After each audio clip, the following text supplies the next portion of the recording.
हाँ जी, तो अपना सॉल्यूशंस का लेक्चर कंटिन्यू कर रहे हैं। अभी तक हमने क्या करा है, सॉल्यूशन चल रहा है हमारा। अभी तक हम राउल्ट्स लॉ पढ़ चुके हैं, डिस्टिलेशन कर्व्स पढ़ चुके हैं। कैसे सेपरेट करोगे दो प्योर लिक्विड्स को, कैसे देख के पता चल जाएगा कि भाई साहब हमारे पास कौन सी चीज प्योर आएगी, वो सब मैंने लेक्चर्स में समझा चुका हूँ। अब इससे पहले कि मैं हेनरी लॉ पढ़ाऊँ, मेरे को सॉल्युबिलिटी की बात करनी पड़ेगी, सॉलिड्स की, फिर मैं गैसेस पे आता हूँ। पहले solubility of solids in liquids. ठीक है, देखो जब आप कोई चीज डिजोल्व करते हो तो बड़ी सारी चीजें होती हैं आपस में, इंटरेक्शंस बहुत तरह की होती हैं। ठीक है, पर जो भी मैं आपको समझाना चाहता हूँ सिंपल लैंग्वेज में, जो आप समझ पाओ, अपने छोटे होते साइंस जो सीखी है उसकी हेल्प से समझाना चाहता हूँ। कि देखो फॉर एग्जाम्पल ये मेरे पास यहाँ पे लिक्विड है, मैंने लिक्विड को दिखाया गया ब्लैक बॉल से, दिखाया गया लिक्विड के मॉलिक्यूल्स को। ठीक है, पैक्ड है। ठीक है, इनके बीच में जो ओपन स्पेसेस हैं ये दिख रही है, ये खाली स्पेसेस, ये नीचे जगह मैंने जानबूझ के छोड़ी हुई है, कुछ एक्सप्लेन करना है इसलिए। ये जो स्पेस है, ये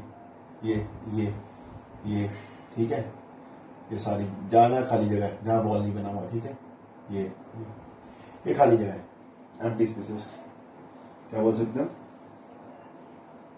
एम्प्टी स्पेस। ओके, अब क्या हो, ये तो लिक्विड है, ऐसा होता है लिक्विड के अंदर मॉलिक्यूल्स पैक्ड होते हैं बट थोड़े से लूजली पैक्ड होते हैं, इसलिए उनके बीच में स्पेसेस बड़ी होती है as compared to solid. Solid में मॉलिक्यूल बहुत टाइटली पैक होता है। ठीक है, वो तो आपको पता है ना, ये आप छोटी क्लास में साइंस पढ़ते रहे हो। अब देखो, आपने मान लो गिलास लिया पानी का, ठीक है, उसमें आपने क्या डालना शुरू कर दिया, ऊपर से चीनी डालनी शुरू कर दी है। क्या डालनी शुरू कर दी है, चीनी डालनी शुरू कर दी है। शुगर डाल रहे हो ऊपर से, क्या डाल रहे हो, शुगर।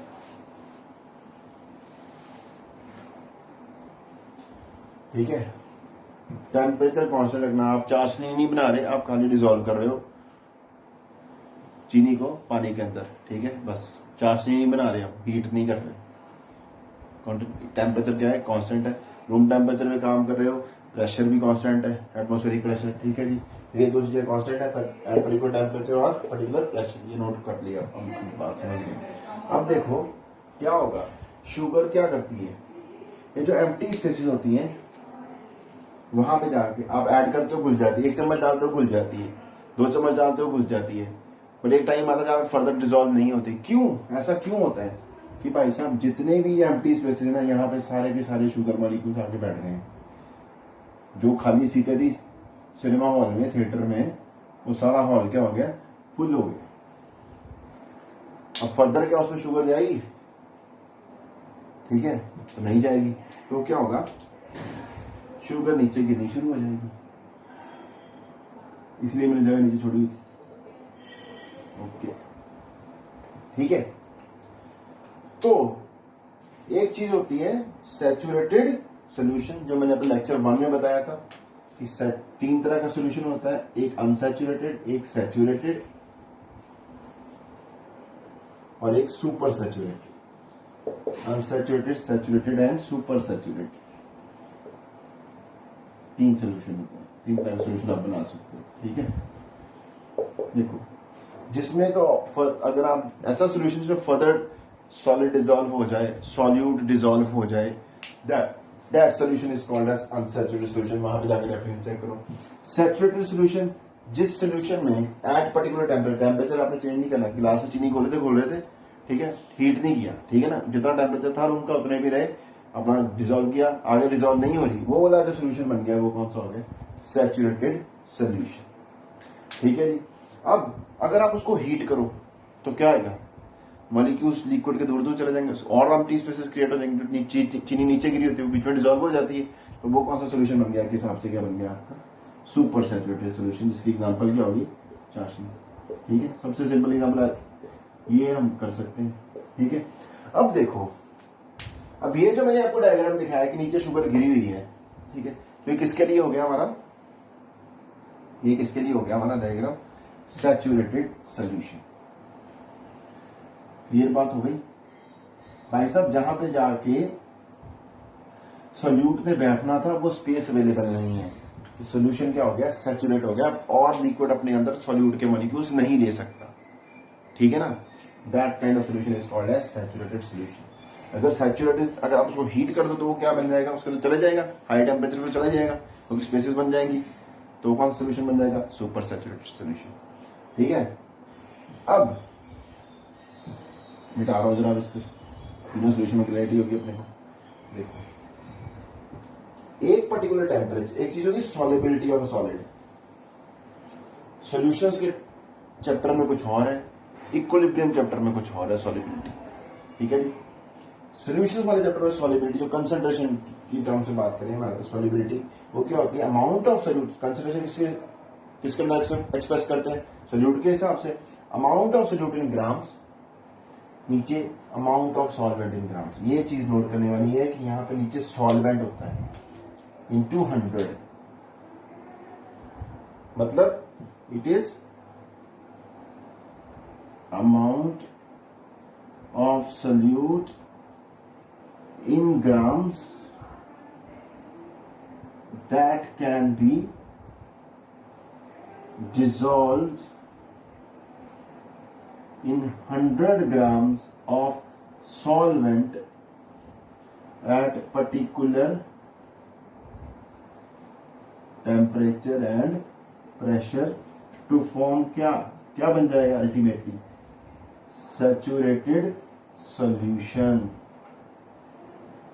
अब आपको एक बात क्लियर हो जानी चाहिए, यहाँ हमारे पास क्या क्या चीज नोट करने वाली है, सोल्यूट का वेट किसमें है जी, अमाउंट ऑफ सोल्यूट किसमें है जी, ग्राम्स में, नीचे क्या है 100 ग्राम्स ऑफ सॉल्वेंट, मतलब वेट है किसका, सॉल्वेंट का, ठीक है जी, और टेम्परेचर प्रेशर क्या है जी, कांस्टेंट है, ठीक है। ये चीज चेक, और क्या बन जाए हमारा सैचुरेटेड सोल्यूशन, और फर्दर एडिशन ना हो सके, टेम्परेचर चेंज नहीं कर रहे हम, ठीक है।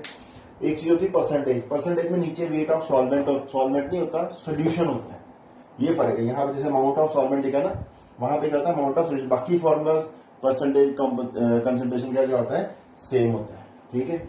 और मैं बात बोल रहा हूँ कि बार बार बात बोल रहा हूँ कि इक्विलिब्रियम चैप्टर में वहां पे सॉलिबिलिटी एस से के एस पी आपने पढ़ा होगा, वहां पे एस जो होता है ना, that is solubility, but that is molarity, that is molarity, ठीक है।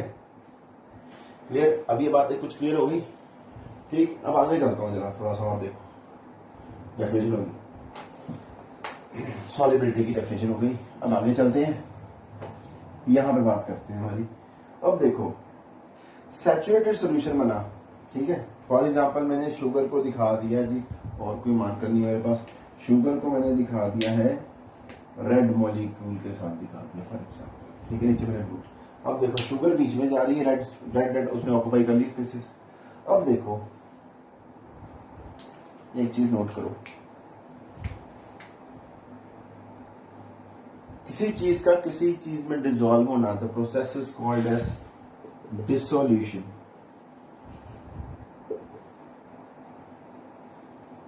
The process of dissolving something into another thing is called dissolution, ठीक है।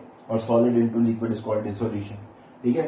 And process of separation of, ये है प्रोसेस ऑफ डिसॉल्विंग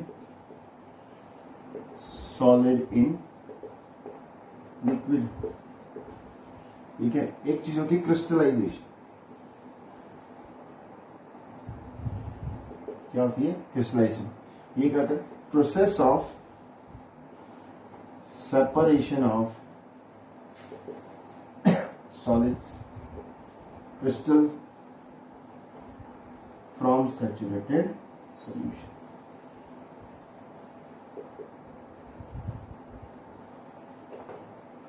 ठीक है। यानी कि डिसोल्यूशन और क्रिस्टलाइजेशन आपस में क्या है, रिवर्स प्रोसेस है। ये क्रिस्टलाइजेशन के अंदर डिसोल्यूशन का उल्टा होता है। तो अब यहां पे जो इंपॉर्टेंट क्वेश्चन आ जाता है, एक बहुत इंपॉर्टेंट क्वेश्चन निकल के हमारे पास सामने आ जाता है, क्या सैचुरेटेड सोल्यूशन में जब आप डिसॉल्व करते हो चीनी, वो फर्दर डिसॉल्व होती है या नहीं होती, क्या वो स्टैटिक हो जाता है? भाई साहब यहाँ पे इक्विलिब्रियम आ जाता है। और आपने एक छोटी सी बात पढ़ी इक्विलिब्रियम के रिगार्डिंग कि equilibrium is dynamic in nature, यानी कि देखो मैंने तभी इस डायग्राम में भी शो कराया है कि मैंने शुगर मॉलिक्यूल को रेड बॉल से शो कराया और नीचे जो गिर रहे हैं वो क्या गिर रहे हैं, ब्लू पाउडर सा गिर रहा है। आप भी देखो चीनी के क्रिस्टल डालते हो आप और नीचे जो चीनी गिरती है वो क्रिस्टल की फॉर्म में नहीं गिरती, वो किस फॉर्म में गिरती है, पाउडर की फॉर्म में, देखना, ठीक है। तो इसलिए जब सैचुरेटेड सॉल्यूशन बनता है तो चीनी, नई चीनी अंदर डिसॉल्व होती है, पुरानी चीनी को डिस्प्लेस कर देती है, वो आगे नीचे गिर जाती है, ठीक है। ये चक्कर चल रहा होता है यहाँ पे। तो डायनेमिक होता है, फर्दर जितनी डिजोल्व होती है उतनी ही बाहर आ जाती है। ये एमसीक्यू है, बड़ा इंपॉर्टेंट। ठीक है जी। वो ऐसा आपको लग रहा होगा कि चीनी फर्दर डिजोल्व हो नहीं रही, जितनी चीनी डिजोल्व होती है उतनी ही चीनी क्या हो जाती है, बाहर आ जाती है। The amount of sugar dissolve is equal to amount of sugar being crystallised. So when saturated solution is formed at particular temperature, the process dissolution is equal to crystallization, यानी कि इक्विलिब्रियम आ जाता है। ठीक है। तो आपको एक बात याद होगी कि यहाँ पे जब सैचुरेटेड सॉल्यूशन बन गया डेल्टा जी, आपको पता है इक्विलिब्रियम पे क्या होता है, जीरो हो जाता है। ठीक है। ये इसको छोड़ो यार, अभी आप कंफ्यूज कर दोगे फिर अपने लिए। ठीक है, इसको छोड़ दो, क्वेश्चन करेंगे फिर बात करेंगे। Dissolution is equal to crystallisation. Solubility की आपको मैंने डेफिनेशन बता दी। ठीक है, क्लियर है। आगे चलते हैं। फिर हमारी अगली बात जो आ जाती है हमारे पास, वो क्या आ जाती है सामने, हमारे सामने क्या निकल के आ जाता है। हाँ जी,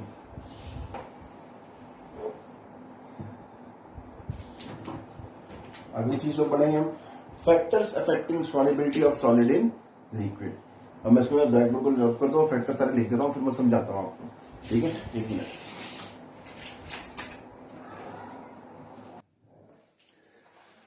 हाँ जी, तो सबसे पहला फैक्टर जो इफेक्ट करेगा solubility of solid in liquid को, वो कौन सा आएगा, nature of solute and solvent. ये भी आपने पढ़ा होगा छोटी क्लासेस में। लाइक डिजोल्व लाइक, ठीक है ना। जैसे आपकी नेचर होती है, आपके दोस्तों की नेचर भी वैसी होती है, मिलती जुलती नेचर वालों के साथ ही दोस्ती होती है। ऐसा तो होता नहीं है कि बिल्कुल उलट नेचर हो किसी बंदे की, उसकी दोस्ती हो जाए। ठीक है ना। तो ऐसे ही इनका मतलब, जब वो क्योंकि दोस्ती है, हिसाब से सोल्यूशन बनना, दोस्ती हो रही है, उनकी आपस में मिंगलिंग हो रही है। ठीक है। Ionic compounds more soluble in water than in organic compounds. Organic solvent word ये लिख दिया है, सॉल्वेंट ही होता है। ठीक है ना। सॉल्वेंट का मतलब घबरा नहीं जाना। ऑर्गेनिक कंपाउंड सोच लो, आपने ऑर्गेनिक में बेंजीन कहां पढ़ी है, आपने फिजिकल में पढ़ी है, इनऑर्गेनिक में पढ़ी है कि ऑर्गेनिक में पढ़ी है, ऑर्गेनिक में। ठीक है ना। तो कार्बन के कंपाउंड, तो अगर मैं कोशिश करूं, सोचूं, NaCl को अगर मैं वाटर में डिजोल्व करूं, NaCl आयनिक है, ठीक है जी, डिजोल्व हो जाएगा। ठीक। अगर उसको मैं NaCl को मैं बेंजीन में डिजोल्व करना चाहूं और अल्कोहल में डिजोल्व करना चाहूं, वो हो जाएगा उतना फ्रीली। या एसीटोन में डिजोल्व करना चाहूं, हो जाएगा फ्रीली? नहीं होएगा, क्योंकि वो कंपाउंड क्या है, जो सॉल्वेंट आपने चूज किया वो कौन से कंपाउंड है, ऑर्गेनिक कंपाउंड। और ये अपना भाई साहब आयनिक कंपाउंड है, ये इनऑर्गेनिक कंपाउंड है। इनऑर्गेनिक कंपाउंड जो होते हैं वाटर में ज्यादा सॉल्युबल होते हैं as compare to organic solvents. ठीक है जी। ये मेटल मोटल जिसमें होता है, मेटल जिसमें आ जाए इनऑर्गेनिक हो जाता है। ठीक है। अब देखो एक और चीज, ये तो एक सिंपल सी एग्जांपल हो गई। हाँ, अब जो ज्यादा आपको पता है, वो भी फजांस रूल भी आपने पढ़े हैं। कभी कभी क्या होता है, जो आयनिक होता है वो प्योरली आयनिक नहीं होता, जो कोवलेंट है वो प्योरली कोवलेंट नहीं, यानी कि उनमें क्या होता है, आयनिक कंपाउंड के अंदर कोवलेंट कैरेक्टर आ जाता है। यही है ना, फजांस रूल यही करते हैं, पोलराइजेबिलिटी, पोलराइजेशन, पोलराइजिंग पावर। ठीक है। वो क्या करता है, आयनिक कंपाउंड में कोवलेंट कैरेक्टर लेके आ जाता है, और जितना ज्यादा कोवलेंट कैरेक्टर हो जाएगा, यानी कि वो कोवलेंट कंपाउंड हो जाएगा। और कोवलेंट कंपाउंड किसमें ज्यादा सॉल्युबल होगा, ऑर्गेनिक सॉल्वेंट में। क्लियर है बात? ठीक है, समझ लो बात को। ठीक है। यही अगली लेने की बात, covalent compounds are more soluble in organic solvent than water. उल्टा हो जाएगा। जैसे for example NaCl is more soluble in water than in benzene और एसीटोन। ये आपने एसीटोन के अंदर NaCl के ऑर्गेनिक के अंदर इस्तेमाल किया इसको। कौन सी रिएक्शन पढ़ी आपने, फिंकलस्टीन रिएक्शन। फिंकलस्टीन रिएक्शन में क्या होता है भाई साहब, आप क्या चूज करते हो, RCl, क्या करते हो साथ में Ki, और उसमें क्या डालते हो, एसीटोन डाल देते हो। ये बहुत ज्यादा आयनिक कंपाउंड है। ठीक है। सॉरी, ये आपका इसमें थोड़ा बहुत कोवलेंट कैरेक्टर आ गया। ठीक। अब क्या हो जाएगा, ये एसीटोन में सॉल्युबल होता है कि ये NaI, ड्राई एसीटोन लेते हो आप, और जब आपका KCl बन जाता है, ठीक है जी, तो वो हाईली आयनिक बन जाता है, वो उसमें डिजोल्व नहीं होता, KCl नीचे गिर जाता है, NaCl के पेस्टेट बन जाते हैं, और ये रिएक्शन आगे की तरफ मूव कर जाता है, आपका RI बन जाता है, Finkelstein reaction, halogen exchange reaction. आपने ऑर्गेनिक में पढ़ा है, +1 में मैंने पढ़ाया आप। ठीक है। नहीं तो आपको मैं पढ़ाऊंगा ऑर्गेनिक वाले पार्ट में। ठीक है जी। ऐसा क्यों रहा है, ये यहीं से देखो, ये जो चीज है आयनिक है, ये क्या है, कोवलेंट कंपाउंड हो गया, इसके अंदर जल्दी डिजोल्व नहीं होगा। ये क्या है, इसमें थोड़ा कोवलेंट कैरेक्टर है, ये इसमें डिजोल्व हो जाता है, इसलिए रिएक्शन हो रहा है। समझ लगे, ड्राई एसीटोन इसमें सॉल्वेंट क्यों लिया जाता है। ठीक है। ये चक्कर समझ में आ गया। ये कौन सी रिएक्शन है भाई साहब, Finkelstein reaction, halogen exchange reaction है, कराऊंगा मैं। फिंकलस्टीन रिएक्शन ऑर्गेनिक में पढ़ी हुई है, मैं फिर से पढ़ाऊंगा। जिन्होंने नहीं पढ़ी उनको पढ़ाऊंगा, मेरा लेक्चर देख लेना। आज मैं आपको रीजन बता दिया यहाँ पे एसीटोन क्यों चूज किया है। NaCl अगर KI लोगे तो KCl प्रेसिडेंट बन जाएंगे, अगर NaI लोगे तो NaCl के प्रेसिडेंट बन जाएंगे। यहाँ Br भी हो सकते हैं यहाँ पे, ठीक है। NaBr NaI के प्रेसिडेंट, NaCl के प्रेसिडेंट बन जाएंगे, ठीक है। क्यों बन जाएंगे, रीजन बता दिया आपको आज, ठीक है। आगे देखो, मर्क्यूरी क्लोराइड डी ब्लॉक के कंपाउंड कोवलेंट होने शुरू हो जाते हैं, तो ये ज्यादा सॉल्युबल किसमें रहेंगे, ऑर्गेनिक कंपाउंड में, देन इन वाटर। क्वेश्चन आ जाएगा मर्क्यूरी क्लोराइड किसमें ज्यादा सॉल्युबल होगा, वाटर में। आप खुद से दिमाग लगाना है कि भाई साहब कोवलेंट कैरेक्टर आ रहा है, ये किसमें सॉल्युबल ज्यादा होगा। ये जो मेरे पास कंपाउंड जो चीजें दी हैं, किसमें कोवलेंट कैरेक्टर ज्यादा, लाइक डिसॉल्व्स लाइक वाला, ये हर जगह चल जाता है, तकरीबन 99% किसमें चल जाता है, ठीक है। अब iodine is more soluble in CCl4 and alcohol than water. Iodine क्या भाई, non polar organic, CCl4 covalent compound चला गया इसके अंदर। बात क्लियर हो गई। अब करते हैं आगे बात, ठीक है, क्लियर हो गया। देखो नेक्स्ट थिंग हम बात करते हैं, और वो जो चीजें हैं कि वाटर में कौन सी चीज ज्यादा सॉल्युबल होगी, कौन सी चीज कम सॉल्युबल होगी, ठीक है, वो भी आपको पता है। तो किस टर्म से बात करते हैं, जैसे NaCl अगर तो बात करें, देखो Na पॉजिटिव और Cl नेगेटिव, इनके बीच में फोर्स ऑफ अट्रैक्शन लग रही है, ठीक है ना। जब ये 1 मोल बने, NaCl बना फ्रॉम आयंस, आयंस किस अवस्था में, गैसियस अवस्था में, 1 मोल सॉलिड बने NaCl, 1 mole of NaCl from ions in which state, gaseous state. Energy released वो क्या होती है, लैटिस एनर्जी। वो कौन सी एनर्जी होती है, लैटिस एनर्जी। जब ये बना होगा तो एनर्जी रिलीज हुई होगी, ठीक है जी। जब आप उसको तोड़ने की कोशिश करोगे, जितनी एनर्जी रिलीज हुई थी उतनी ही डालोगे, तब ये दोनों सेपरेट होंगे। जितने पैसे डाल के उन्होंने दोस्ती यानी कि पार्टनरशिप करी थी, अगर आप वो पार्टनरशिप तोड़ना चाहोगे वो मिनिमम उतना तो लेके जाएंगे ही ना। तो यही बात बोल रहा हूं। अब अगर आप उसको तोड़ना चाहते हो, जब उसको सेपरेट करोगे, अब देखो वाटर क्या करता है, वाटर कैसे एंड बना सकते हैं, पॉजिटिव, ओ सॉरी ये पॉजिटिव एंड है, तो वाटर का कौन सा, वाटर पोलर है, उसका नेगेटिव एंड पॉजिटिव एंड के पास आ जाएगा, ठीक है, क्लियर हो गया। अब यहां पे आपका इधर उल्टा बना हुआ वाटर, क्योंकि वाटर का पॉजिटिव एंड मॉलिक्यूल के नेगेटिव एंड के पास हो जाएगा, ठीक है। ऐसे बड़े सारे वाटर मॉलिक्यूल मैंने इतने दिखा दिए, बहुत है आपको यार इतना ही। अब ये वाटर ये इस वाटर का पॉजिटिव एंड इस Cl नेगेटिव को अपनी तरफ खींचेगा, ये वाटर का negative and O positive ion को अपनी तरफ खींचेगा, सोडियम आयन को, इनको सेपरेट करेगा। यही लैटिस एनर्जी का कितना सेपरेट करेगा, लैटिस एनर्जी लगाएगा तब सेपरेट हो जाएगा, ठीक है। अब अल्टीमेटली क्या होगा, बाद में इसके इर्द गिर्द वाटर के मॉलिक्यूल्स लग जाएंगे। जब सेपरेशन होगी, अल्टीमेटली सेपरेशन होने के बाद चांसेस रहेंगे ना कि Na पॉजिटिव Cl नेगेटिव को पकड़ ले, तो उसको अवॉइड भी तो करना है। उसको अवॉइड करने के लिए क्या करेगा वाटर, इसको क्या करेगा, घेरा डाल देगा, बहुत सारा वाटर मॉलिक्यूल होंगे, डाल दिया, H positive and H positive and किसकी तरफ है, Cl नेगेटिव की तरफ, ठीक है जी। अब एक शीट बन गई है, ठीक है। तो एक चीज होती है हाइड्रेशन एनर्जी, एनर्जी रिलीज होती है when 1 mole of compound dissolves in water, 1 मोल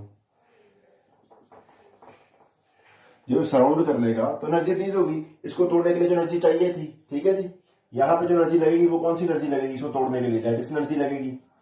और जब वो उसको घेरा डाल देगा तो कौन सी एनर्जी निकलेगी, हाइड्रेशन एनर्जी निकलेगी।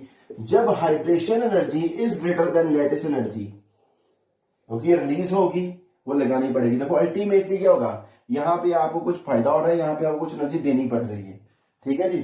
जब भी आपके हाइड्रेशन एनर्जी आपको फायदा ज्यादा हो एज कम्पेयर टू आप जितना इन्वेस्ट कर रहे हो, तो वो प्रोसेस जल्दी हो जाता है। ऐसे ही जितने भी compounds having hydration energy higher than the lattice energy, वो कंपाउंड क्या होते हैं, वाटर में ज्यादा सॉल्युबल होते हैं।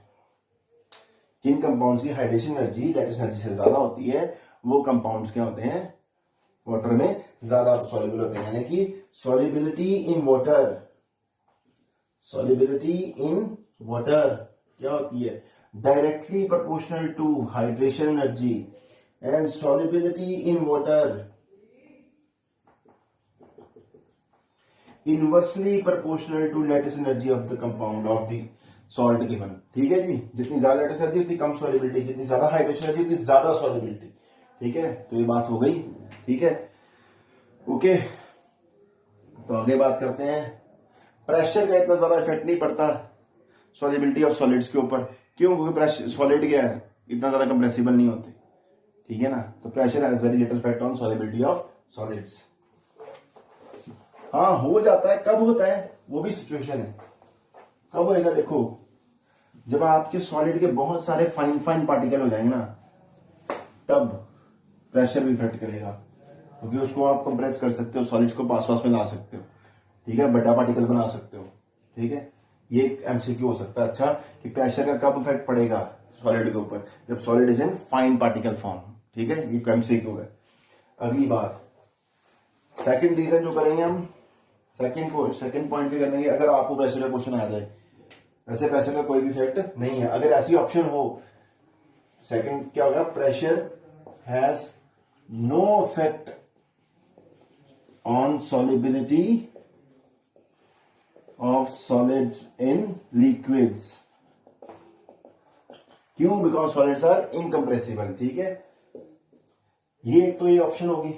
ठीक है, एक much pressure can affect solubility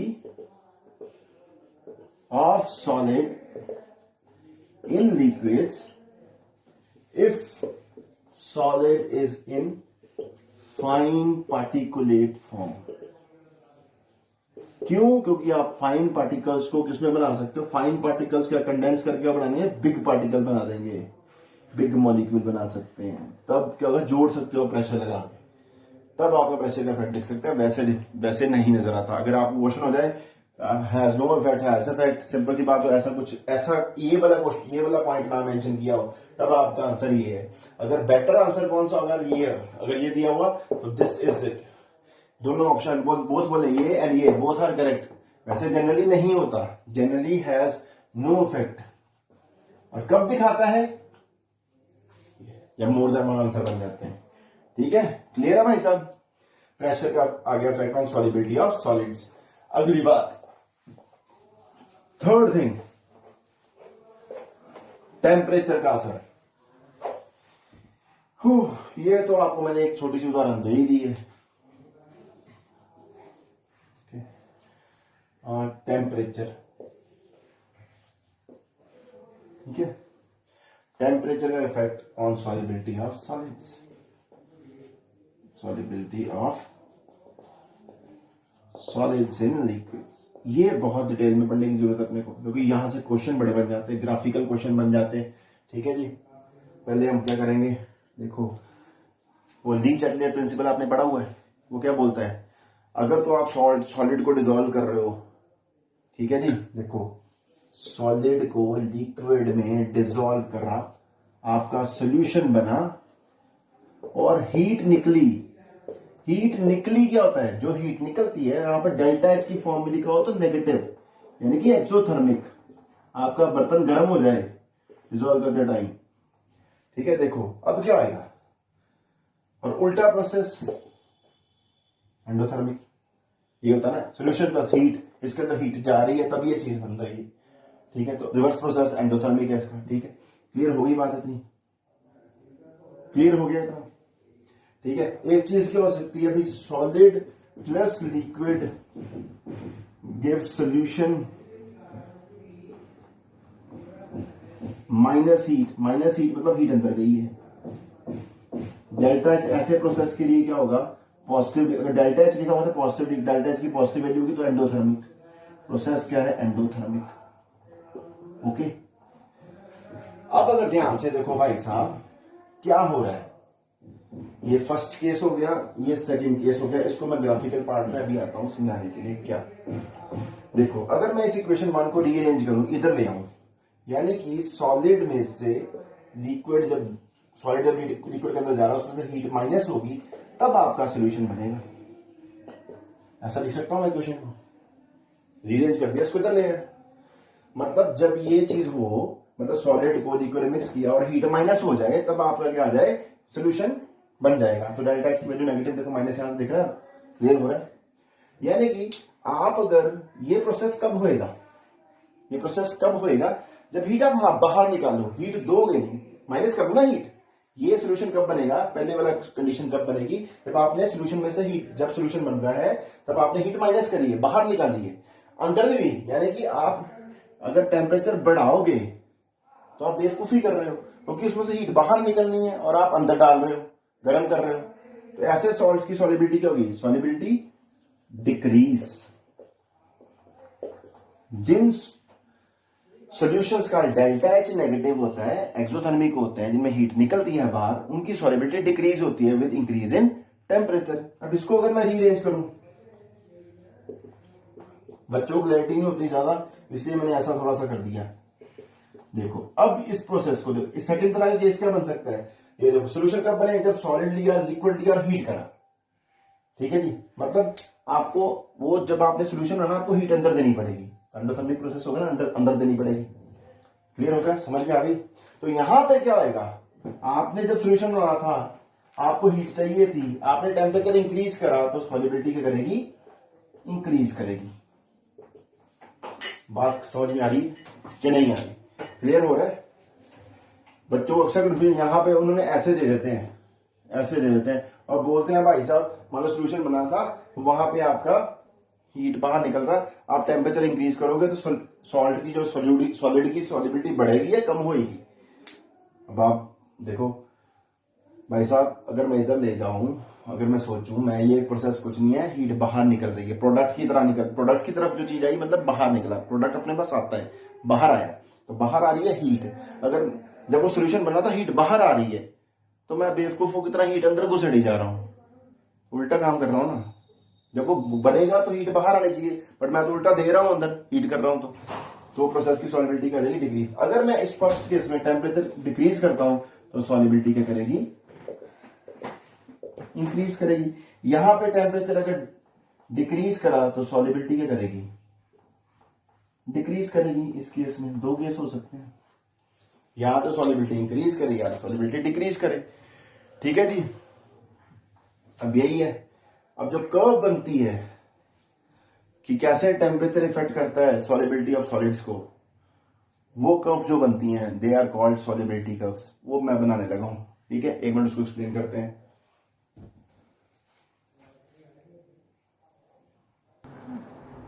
हाँ जी, टेम्परेचर का क्या इफेक्ट पड़ता है solubility of solids in liquid पे, उसको हम ग्राफिकली रिप्रेजेंट कर सकते हैं सॉल्युबिलिटी कर्व्स के थ्रू। ठीक है, it represents change in solubility of solid with temperature. दो तरह के ग्राफ आ जाते हैं सबसे पहले। ठीक है जी, एक तो है कॉन्टिन्यूस, देखो कॉन्टिन्यूस लाइन चल रही है, ये ऐसे चल रही होगी फॉर एग्जाम्पल, ठीक है, ऐसे आ रही होगी, ठीक, ये लाइन्स कॉन्टिन्यूस, कहीं भी ब्रेक नहीं है, कुछ भी नहीं है। ठीक है, यहाँ पे देखो ये ब्रेक लगे हुए हैं, ये ब्रेक, ये ब्रेक, ये ब्रेक, ये ब्रेक लगा हुआ है। ठीक है, यानी या तो कॉन्टिन्यूस कर्व्स आ सकते हैं, डिसकॉन्टिन्यूस कर्व्स आ सकते हैं। ठीक है जी, कॉन्टिन्यूस कर्व्स कब आती हैं, जब आपका कोई भी फेस चेंज ना हो रहा, मतलब एक सॉलिड फॉर्म से दूसरी सॉलिड फॉर्म ना बन रही हो। यहां पे ये नहीं मैं फेस चेंज का मतलब ये नहीं कि सॉलिड से लिक्विड बन जाए, मैं बोल रहा हूं कि एक जैसे एलोट्रोपिक फॉर्म्स करी हुई ना आपने, वैसी चीज होती है, एक एलोट्रोपिक फॉर्म से दूसरी एलोट्रोपिक फॉर्म में ना चला जाए। ठीक है, या आपका पहले मान लो वो उसके साथ वाटर ऑफ क्रिस्टलाइजेशन लगे हुए थे, बाद में वो एनहाइड्रस हो जाए। ठीक है, वाटर ऑफ क्रिस्टलाइजेशन कम उतरे, हो जाता है वो सॉलिड ही है। सॉलिड चेंज मतलब ये नहीं कि वो सॉलिड से वो मेल्ट कर गया, ऐसा कुछ नहीं हुआ, वो बस अपना क्या उसका number of water of crystallisation change हो गए, या उसकी एक एलोट्रोपिक फॉर्म से दूसरी एलोट्रोपिक फॉर्म बन गई। ठीक है, जब आपकी डिस्कंटिन्यूअस कर्व्स आती है, मतलब उसमें क्या हो रहा होता है, फेस चेंज हो रहा होता है। पहले एमसीक्यू तो ये हो गया, इसको मैं जरा डिटेल में बाद में बात करूँ, यहाँ पे बहुत सारे एमसीक्यू बनते हैं। इधर पहले मैं बात करूँ इस ग्राफ की, इस ग्राफ को अगर एक्सप्लेन करना चाहूँ, देखो क्या हो सकता था, ध्यान से देखो इस ग्राफ में से क्या क्वेश्चन बन सकता है। एक ऐसा क्वेश्चन ये बन सकता है, कौन से सॉल्ट के लिए भाई साहब की टेम्परेचर का has no effect on solubility. ये देखो टेम्परेचर बढ़ाते जा रहे हो, सॉल्युबिलिटी यहीं पे थी, यही रह रही थी, अन्य भी है, यानी कि इसके डेल्टा एच क्या हो जाएगा, 0 हो सकता है। ठीक है ना, टेम्परेचर कोई इफेक्ट नहीं पड़ा। ठीक है, उसके बाद अगली चीज क्या आ जाएगी, ग्राफिकली बात करेंगे ना हम, जिनके लिए इंक्रीज करें टेम्परेचर बढ़ाने से, मतलब टेम्परेचर बढ़ाने से किनकी सॉल्युबिलिटी इंक्रीज करती थी, जो प्रोसेस एंडोथर्मिक था। तो ये जो ऊपर की तरफ कर्व जा रही है टेम्परेचर बढ़ाने से, तो ये दो सॉल्ट जो है इनके डेल्टा एच क्या रहेगा, पॉजिटिव रहेगा सोल्यूशन। क्लियर हो गया, अभी भी एक्सप्लेन करो ना, पीछे कॉपी में देख लो अपनी में। ठीक है, जिनके लिए डिक्रीज करेगा, ये सोडियम सल्फेट, सिलिक सल्फेट नीचे की तरफ जा रहा है जैसे टेम्परेचर बढ़ा रहा है, इसका मतलब इन दोनों के लिए जो डेल्टा एच सोल्यूशन था वो क्या था, नेगेटिव। ये होगा, इनका जो डिसोल्यूशन प्रोसेस है वो क्या है, नेगेटिव है, एक्सोथर्मिक है। उनका डिसोल्यूशन प्रोसेस एंडोथर्मिक है, इसका ना एक्सोथर्मिक है ना एंडोथर्मिक है, डेल्टा एच 0। बात क्लियर हो गई। ठीक है, अब जरा मैं इसको मिटा दूं, 1 minute.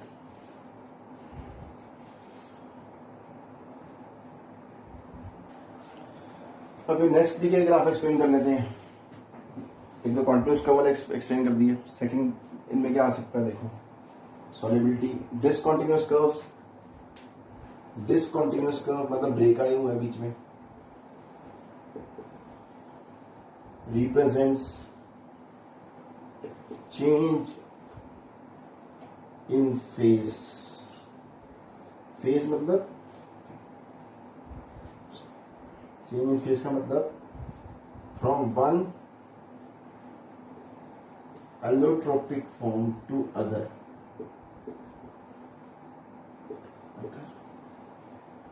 from one allotropic form to other, or from unhydrated form to another। ये होता है, इसका मतलब ये नहीं है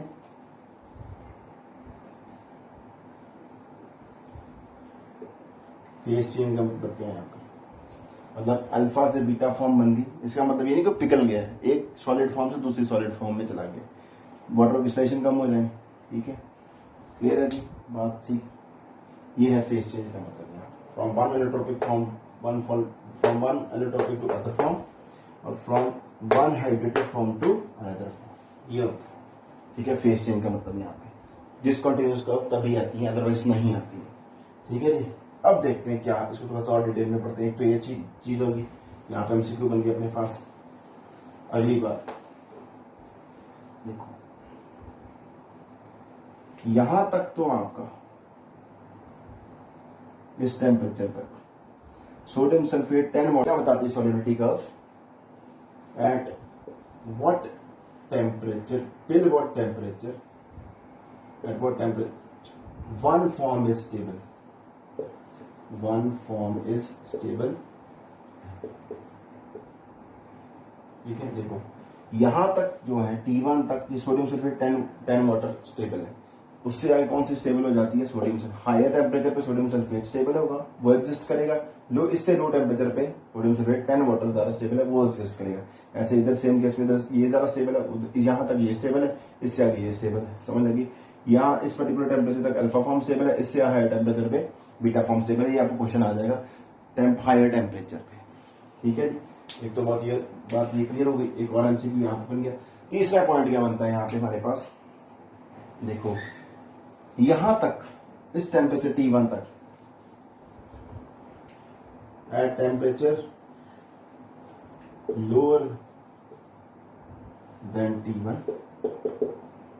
water will be saturated with, saturated face क्या होगा, सैचुरेटेड विद, इससे सैचुरेट होगा सोडियम सल्फेट 10 वाटर, क्योंकि वो ज्यादा स्टेबल है, वो ज्यादा स्टेबल फॉर्म है। इससे नीचे नीचे ये इसको सैचुरेट करेगा सोल्यूशन को, इससे हायर पे ये फॉर्म सैचुरेट करेगी, this will be the saturating phase. ऐसे इधर क्लियर हो गया। बाकी केस में इस टेम्परेचर से नीचे अल्फा फॉर्म सैचुरेट करी होगी सोल्यूशन को, और इस हायर इससे ज्यादा टेम्परेचर बीटा फॉर्म होगी, ये ज्यादा स्टेबल, तो यहीं पे ये एग्जिस्ट करेगी, तो ये सैचुरेट करेगी।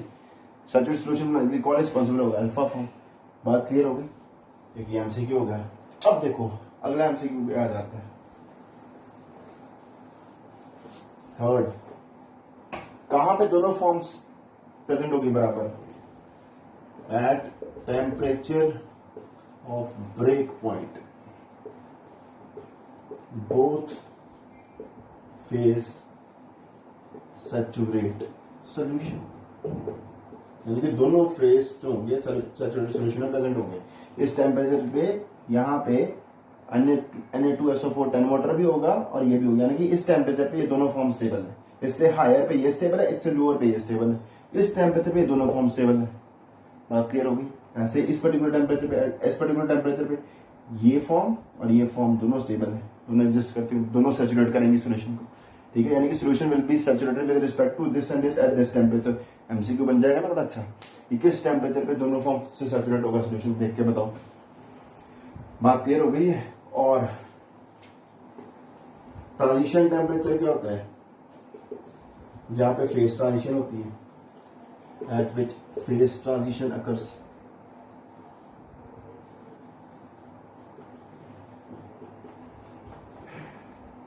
ये कौन सा आ गया फिर, transition temperature at which phase transition occurs, यानी कि अल्फा फॉर्म से बीटा फॉर्म कब कन्वर्ट होगी, इस टाइम ब्रेक पॉइंट पे। यहां से कब बनेगा, इस ब्रेक पॉइंट पे, इस ब्रेक पॉइंट। ये सारे एमसीक्यू हो गए। This is how temperature can effect solubility of solids in liquids. Clear है, बहुत सारे एमसीक्यू बन गए, क्वेश्चन बन गए, देख के बता सकते हो। यानी कि यहां तक तो सॉल्युबिलिटी इंक्रीज कर रही है। देखो एक और क्वेश्चन बन गया, यहां तक डिसोल्यूशन क्या है, बढ़ रही है, राइज कर रही है, इससे आगे डिसोल्यूशन कम होनी शुरू हो गई। मतलब यहां तक ये प्रोसेस क्या है, एंडोथर्मिक है, यहां से क्या बन जाता है, एक्सोथर्मिक बन जाता है। ठीक है, टेम्परेचर बढ़ा रहे हो, टेम्परेचर बढ़ा रहे हो, ग्राफ नीचे की तरफ आ रहा है, मतलब एक्सोथर्मिक है। ठीक है ना, टेम्परेचर बढ़ा रहे हो, ग्राफ ऊपर की तरफ जा रहा है, मतलब ये प्रोसेस एंडोथर्मिक है। ये भी देख के बता सकते हो। क्लियर है जी, बात करो। That's it, solubility of solid in liquids. अब अगला लेक्चर जो होगा solubility of gases in liquids, यानी कि हेनरी लॉ और राउल्ट्स लॉ एक ही होते हैं, बताऊंगा कैसे। चलो बाय।